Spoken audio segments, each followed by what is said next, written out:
I expected. Alright, let's look at the ones that can't use the calculator. Ooh, we got a tank. A cylindrical tank is initially filled with water to the depth of 16 feet. So we got this tank. Let's go ahead and draw ourselves a picture, because we can.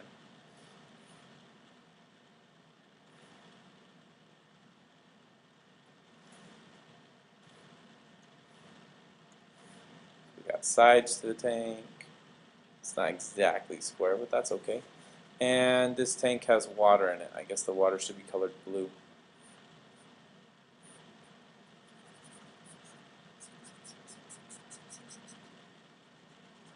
And that's 16 feet tall. And let's see what happens here. The depth h, or the height, you could say, of the water in the tank decreases at a rate proportional to the square root of the depth. That means that dh dt equals negative k times the square root of h, where k is a constant, and k is between 0 and 1. It says find the solution to the differential equation in terms of k. Let's go ahead and jump right into that.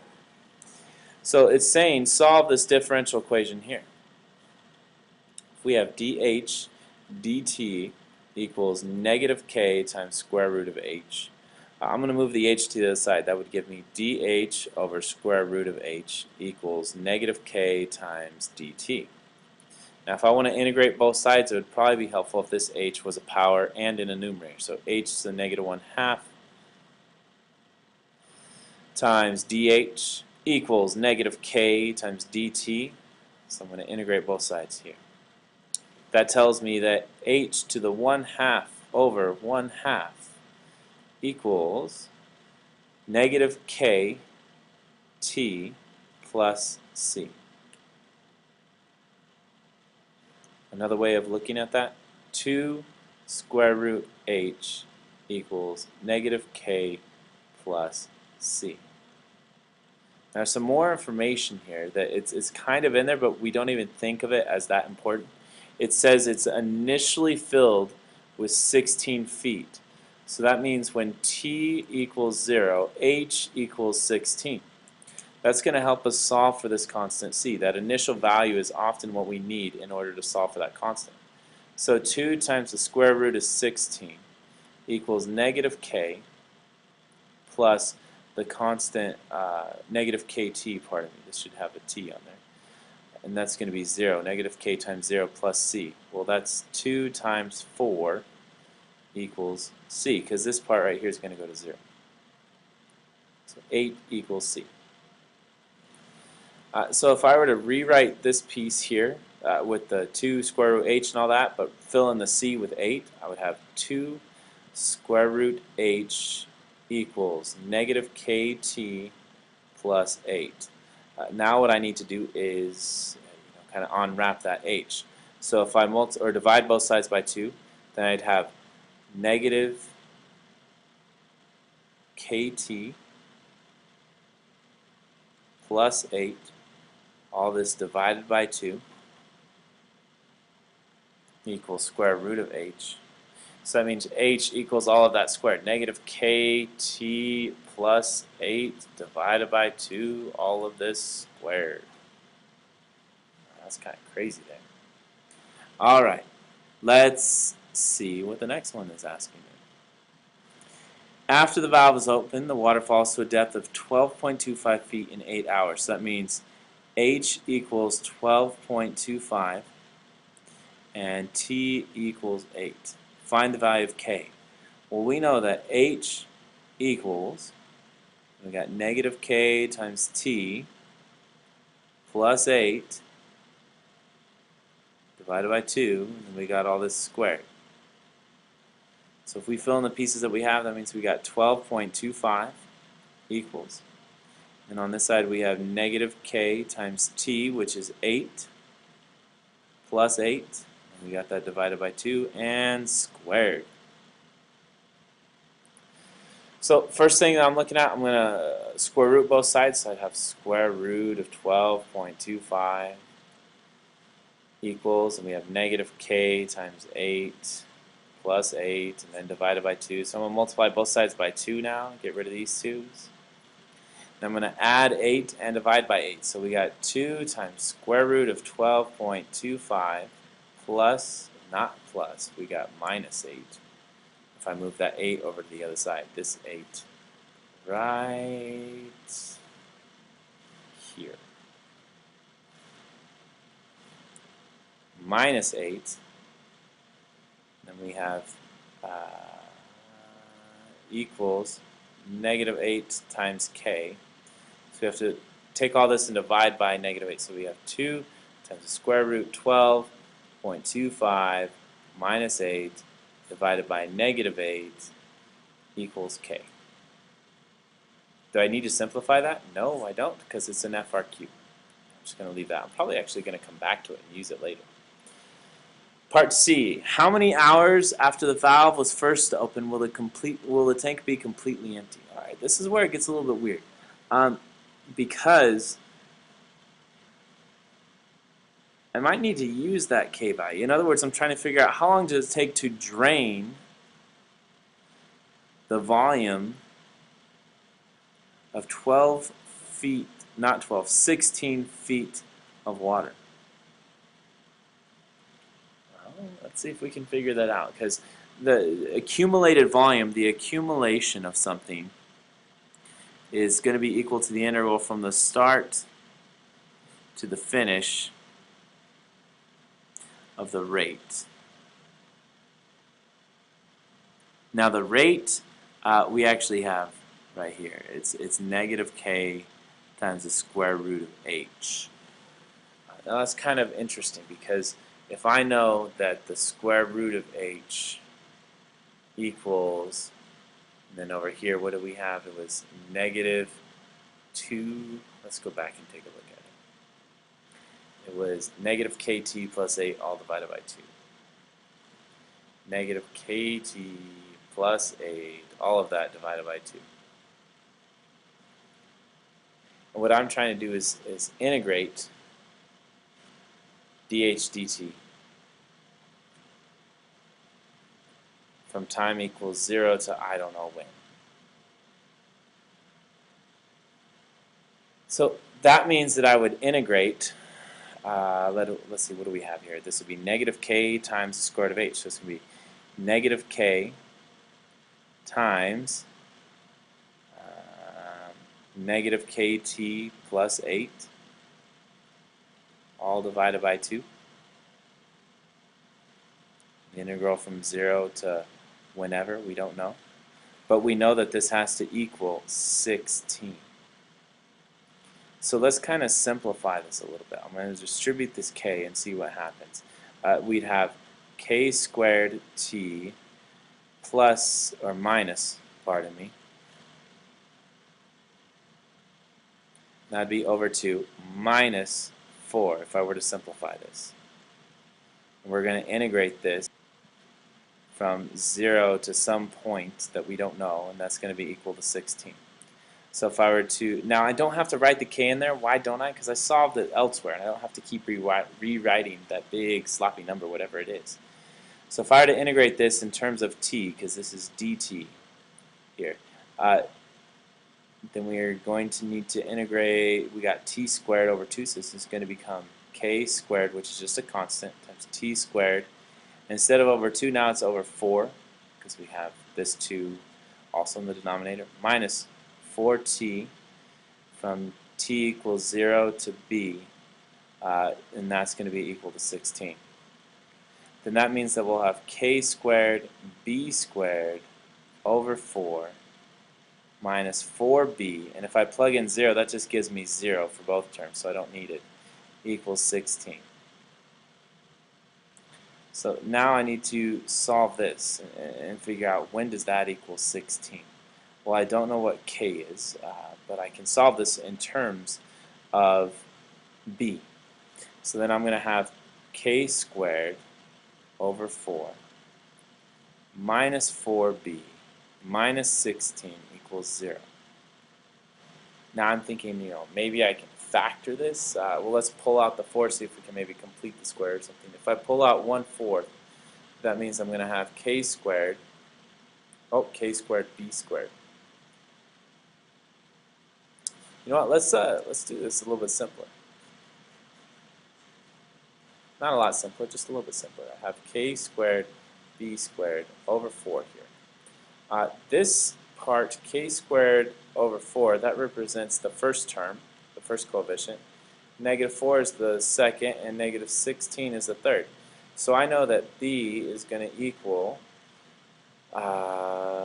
b squared, which in this case is 4, or opposite b, so it's going to be 4 plus or minus the square root of b squared, which is 16, minus 4 times a times c. 4 times a is k squared over 4, and c, pardon me, is negative 16. We're going to divide this by 2a, so 2 times k squared over 4. And I'm guessing that we're going to be adding this. Just thinking that our time might have to go forwards. So then this would be the time that we end at. B equals this big sloppy number. Now, could I have used my calculator? Yeah. But is this a calculator question? No. Maybe I missed something in the middle, but that's what we would have gotten. That is crazy hard. Let's look at the next one. Is there more to this problem? Oh my gosh. No, it's not. This is different.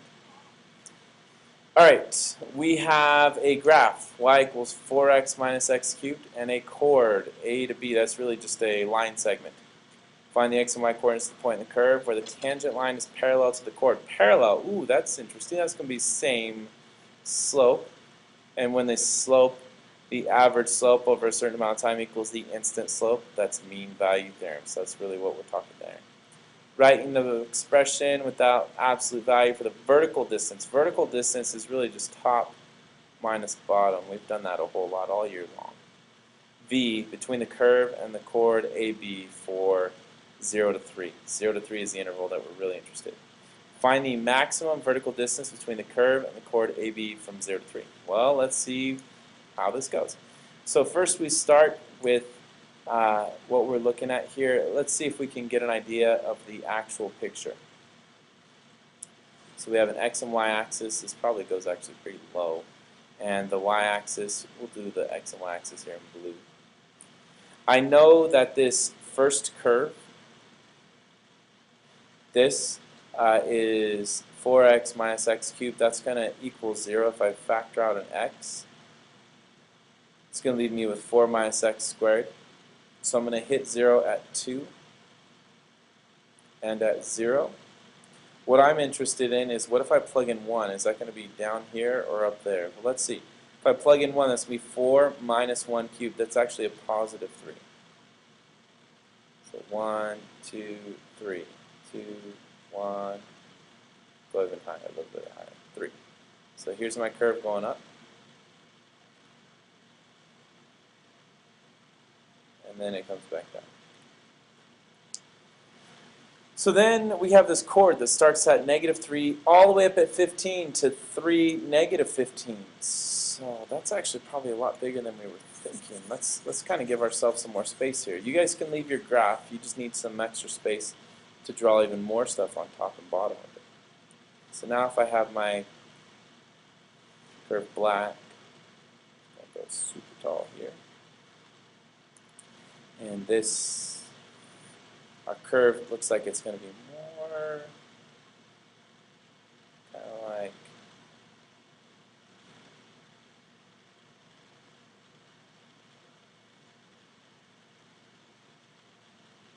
this. I'm just piecing together some of the different ones. And then we have a chord that looks like it goes like this. I think these actually meet up at the same place. That would be interesting. So I'm going to erase this curve and draw something a little more appropriate. So the actual curve is going to look maybe more like this. What I was noticing is that if I plug in 3 here, 4 times 3 minus 3 cubed, that's 12 minus 27. which actually is negative 15. So they do meet up here at the bottom. Okay, so find the x and y coordinates where the curve and the tangent line have the same slope, where they're parallel. So this slope here would be negative 3 minus 3, and the x's and the y's are going to be 15 minus negative 15, which is really 30 over negative 6, or just negative 5. So we need to figure out when the slope equals negative 5. Well, let's find y prime and set that equal to it, or dy dx, I guess you could say. It's the same thing. It doesn't really matter. Dy dx. I want to figure out when dy dx equals negative 5. Well, dy dx is 4 minus 3x squared. How do I know that? Because I just take the derivative using power rule here. I'm going to set that equal to negative 5. Then let's see what we can do to move some stuff around here. I'll move the 5 over to the right side, negative 3x cubed over to the left. That'll give me 3x squared, not x cubed, pardon me, equals 9. Divide both sides by 3. X squared equals 3. X equals square root of 3. So that's the point at which the slope equals negative 5.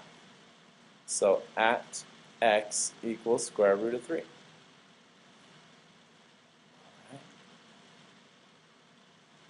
Consider the curve, write an expression, the absolute value without absolute value for the vertical distance. That means we need to know which one is on top and which one's on bottom. Well, the top was clearly that chord. Now remember that the equation for a line is really y minus y1 equals m times x minus x1. If I were to use either one of these points, I could just say y minus 15 equals negative 5. Where did I get that from? It's the slope that we found earlier, times x minus negative 3. To simplify that, y equals negative 5 times x plus 3, and then we got plus 15 here. That's a negative 5. If I were to distribute and kind of simplify that, just for integration purposes or differentiation purposes later, I would have negative 5x. Then we have minus 15 plus negative 15, and then we got a plus 15 here. Oh, those cancel each other out. So y just equals negative 5x. That's my top. My bottom is the original curve. So the absolute value, the distance, v, equals negative 5x minus this curve, which is 4x minus x cubed. It's not too bad. It says find the maximum vertical distance between the curve and the chord between 0 and 3. Well, we know that the vertical distance is negative 5x minus that other piece, which is 4x minus x cubed. So we need to maximize this function, which means we need to take the derivative. Well, I even see some algebra I can do here first. I can combine negative 5x and negative 4x. So I'm going to distribute this negative. That'll give me negative 9x after I combine the negative 5 and 4, negative 4. This negative negative is going to be plus x cubed. So this is really my v. Let's see what our function would be. Our derivative, pardon me, v prime, I guess you could say. That would be negative 9 plus 3x squared. So if I want to figure out when that has a maximum, I'm going to set it equal to 0. Then we have negative 9 plus 3x squared. Move 9 to the other side. We have 9 equals 3x squared. Divide by 3 on both sides. 3 equals x squared. Hey, this is kind of weird. Square root of 3 equals x.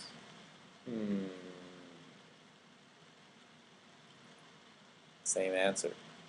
Used it again. Alright, well, do I know that's a maximum? Not necessarily. I need to know before and after what's happening. So let's look at, we know that square root of 3 is between 1 and 2. Because 1 squared is 1 and 2 squared is 4. So let's look at what's happening in this function at 1 and 2, just to make sure that it's going up and then going down. So we have negative 9 plus x cubed.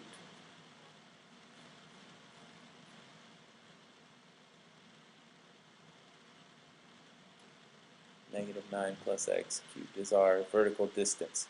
Oh, so v prime is right here. So this is going to be, if I plug in -1 into here, it's -9 minus, no, plus 3, which is -6, that's negative. And then after, if I plug in 2, -9 plus 3 times 4 is 12, that's going to be positive. So that means I go down, then up, so this is a min, this is not a max. So if we go back and we look at our curve to find the maximum value, looks like it would actually be here at 0. Because this right here is going to be our minimum value, kind of looks like, for that vertical distance. So let's see if we can figure that out here. Again, let's apply what we were just doing. That's a minimum value. So the max is at x equals 0. Notice they don't even ask us to justify, so we don't need to write a reason. We just figured it out. Let's keep on going. Oh, that was it? Was it? I guess so. All right, number 5, or number 6. The figure above shows a graph of derivative of a continuous function f for 0 to 4. For what values of f? Oh, we can answer these straight from this graph. All right. So let's take this one at a time. This is going to be easier than you probably thought. It says for what values of x is f increasing? Increasing means that f prime is greater than 0. And when are we greater than 0? Well, it looks like here we're positive, and then after 3 we're also positive. So for 0 to 2 and for 3 to 4,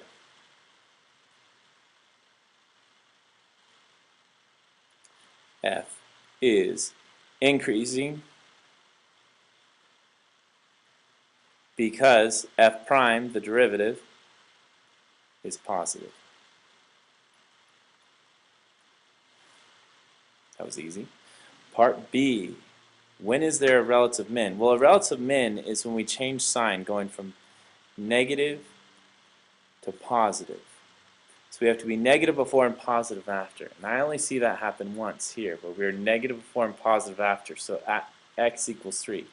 So at x equals 3, there is a relative min. There exists a relative min.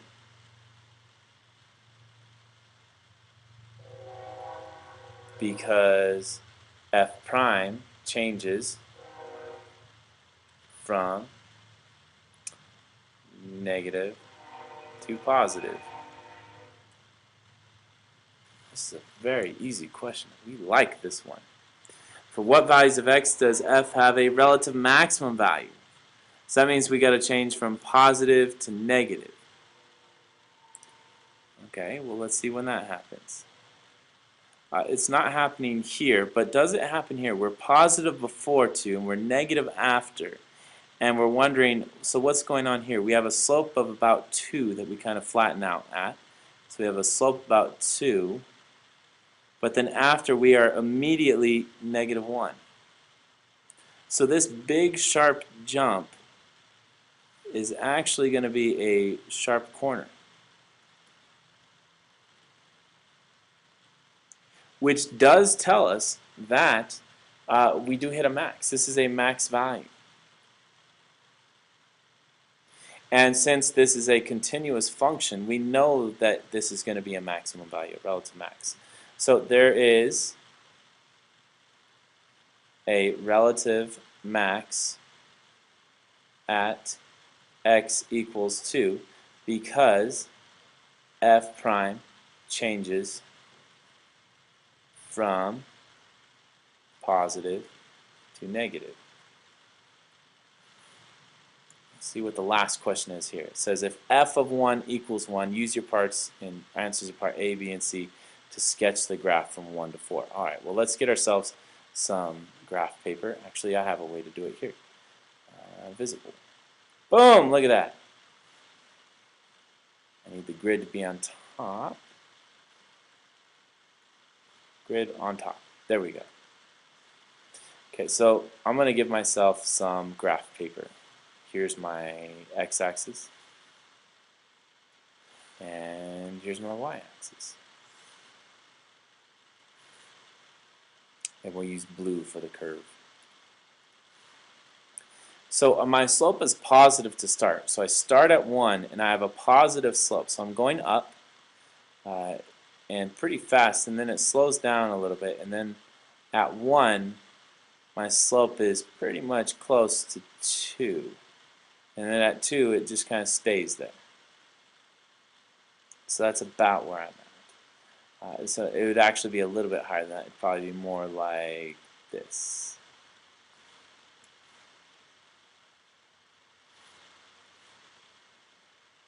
And then we know that we immediately change. Now my slope is my f prime equals -1.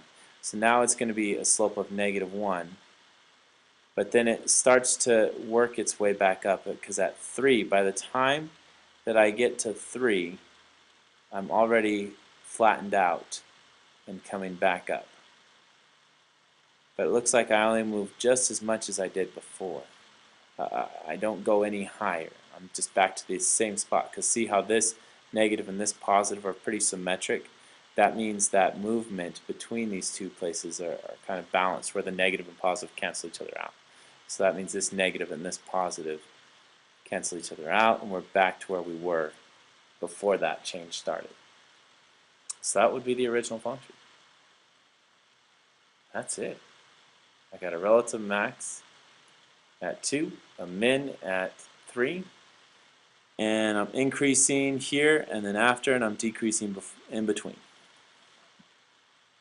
Looks like we are done. Done. Stick a fork in it.